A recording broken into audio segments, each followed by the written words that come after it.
qui démarre un peu plus tôt. Et pour les médecins qui arpentent, qui collent, qui s'installent sur les plateaux, tu te dis, lui là, mais ça fait 6 mois qu'il est sur les plateaux, du matin jusqu'au soir. Quand est-ce qu'il a le temps d'être responsable et de travailler dans son couloir, dans son espace? C'est le pelote. Comment il fait le type? Il fait tout par SMS ou quoi? Il a des coups de téléphone sur les plateaux pour diriger son équipe? Comment il le fait? Comment il fait? Salut Myriam. Non mais vous avez des officialistes qui pensent encore que le gouvernement il est là pour sauver les vieux dans les EHPAD. Les vieux dans les EHPAD, en général, ils ne meurent pas de la coco, hein, ils meurent d'un sans contact. Donc Matrix c'est un exemple, c'est pas forcément un bon exemple. Il y a 2 pilules, il y a une vérité pour savoir ce qui se passe et une autre pour rester dans ton monde. Et il y a un choix de pilules. Là, il n'y a pas forcément de choix, il y a ce qui t'attend en fait. Sans penser à attendre forcément 15 jours, ils savent déjà ce qu'ils vont faire. Alors, on peut parler d'une injection. Ouais. Ce qui se passe, c'est catastrophique. On est sur une finalité.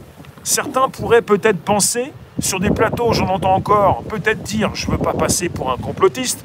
Le type sur un plateau, il te dit, s'il réfléchit, il te dit, attendez les gars, attendez, il a une oreillette. Les gars, attendez, je réfléchis. Attendez, je vais la sortir, je réfléchis. Non, fais pas ça, on va avoir des problèmes. Si, attends, je réfléchis. Je vais quand même leur dire, je veux pas passer pour un complotiste, mais ils le font des fois sur les plateaux. Je veux pas passer pour un complotiste, mais le type il réfléchit. Il leur a dit, les gars, attendez, je vais en placer une. Non, fais pas ça. Bah ça arrive, c'est Louis IV. La crise économique multipliée par 2 ou 3. Mais je sais pas, je lis beaucoup de choses. J'ai lu quelque chose comme quoi la France mettrait même pas, mais pas 10 ans, mais pas 20 ans pour s'en remettre, mais 50 ans. 50 ans. Non mais on peut discuter, avoir un esprit critique, on s'en fout des mots qui sont positionnés sur ta tronche quand tu t'exprimes. T'es complotiste, t'es officialiste, on s'en fout. Tu viens nous retrouver, on apprécie la différence, tu te poses des questions. Est-ce que tu es officialiste curieux? Est-ce que tu es complotiste curieux? Est-ce que tu es bi-complotiste, bi-officialiste? Enfin, tout se ramène souvent en dessous de la ceinture ou peut-être à ta sexualité, mais ça me fait sourire. Officialiste curieux. Est-ce qu'on peut penser à une euthanasie pour tous? Un prêt à penser, un prêt à mourir. Non mais il y en a qui réfléchissent des fois, on leur dit fais pas ça malheureux, fais pas ça malheureux. Est-ce qu'on peut penser à un soleil vert pour tous? N'hésite pas, ami public. Il y a un cousin troll. Ah ouais, tu parles en quelle langue? On n'est pas dans la... on est né dedans. N'hésite pas à inviter tes contacts, à t'abonner, à récupérer le lien présent sous la vidéo pour l'envoyer dans tes réseaux sociaux, amis publics.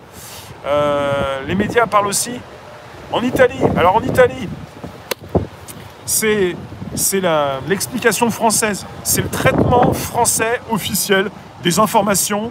Ils la traitent comme ils la traitent depuis des années.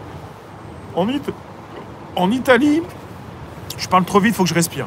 En Italie, vous avez des personnes qui revendiquent, qui remuent un petit peu la police. Moi, j'ai vu des jetés de pommes ou quoi. En tout cas, en Italie, on parle d'extrême droite. On parle régulièrement, quand vous avez des personnes qui font des choses un petit peu violentes, de radicalisés, de mercenaires, d'extrême droite, de fachos. On parle de tout ça en Italie. Et on vous montre simplement une région, une ville. Alors que vous avez plusieurs villes en Italie, et vous avez des manifestants qui ne sont pas d'extrême droite forcément. Mais la couverture française, c'est ça actuellement. C'est une ville et des fachos, plutôt des extrêmes droites. Voilà la couverture française, c'est isolé, il n'y a pas beaucoup de monde, il y en a quelques-uns qui s'énervent, ils vont passer au gnouf, vous en faites pas, vous les Français, on vous tient au jus, on vous tient au courant, vous pouvez vous tenir et même dormir sur vos 2 oreilles, jusqu'ici tout va bien, il n'y a pas de problème, c'est quand même pas l'Italie qui va se réveiller avant la France, hein. Faut pas pousser, hein. On serait mal nous, l'Italie avant la France, qu'est-ce qu'on va faire? On pourrait même plus se regarder dans la glace. Oui, il y a plusieurs villes en Italie, et même il n'y avait pas aussi en Allemagne, ça bougeait aussi? Extrême droite en Italie, fake news? Oui, non, mais c'est la couverture française. Vous avez également, pour certains, donc pour le mouvement des Gilets jaunes actuellement, beaucoup de choses qui se disent. On dit qu'ils sont donc extrême gauche, c'est l'extrême gauche qui a bouffé le mouvement, où il y a aussi l'extrême droite, et on a souvent aussi traité les Gilets jaunes de cette façon. La France a 2 ans d'avance. Bonsoir. Ouais, ça va? La France a 2 ans d'avance pour les Gilets jaunes. Bah dis donc.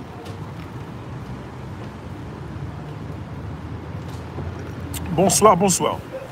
Les commentaires s'affichent vite. N'hésite pas, ami public,